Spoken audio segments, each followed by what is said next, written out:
छोड़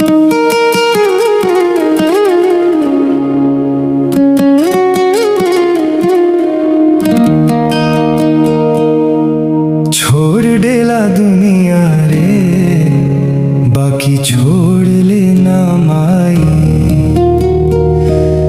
मरते दम तक साथ निभावेली माई। छोड़ डेला दुनिया रे, बाकी छोड़ लेना माई।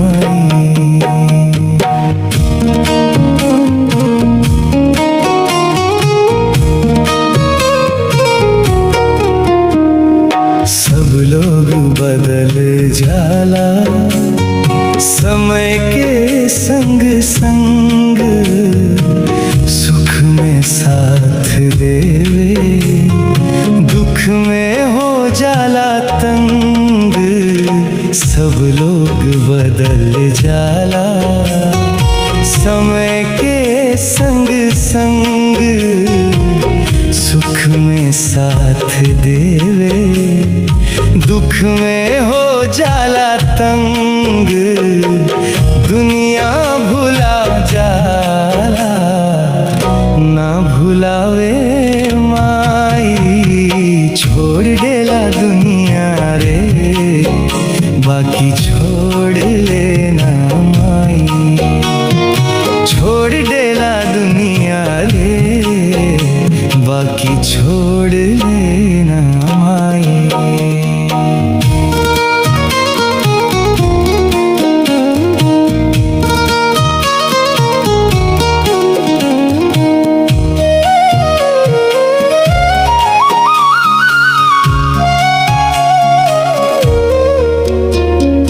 भूख में खिला देवे, खुद भूखी सो जाला।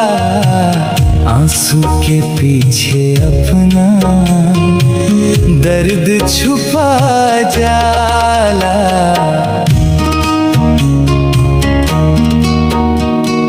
भूख में खिला देवे, खुद भूखी सो जाले। आंसू के पीछे अपना दर्द छुपा जाले। आदर्श जन्म मांगी एही माई। छोड़ देला दुनिया रे, बाकी छोड़ लेना माई। छोड़ देला दुनिया रे, बाकी छोड़ लेना माई।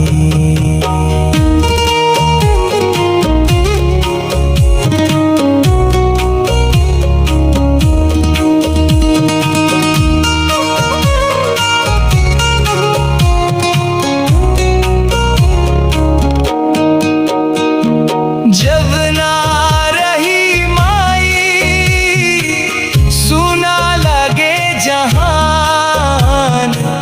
हर खुशी अधूरी, हर सपना सुनसान। नाम लेत रोवे दिल दिन रात हो। कब मिली फिर से ममता के छाँव।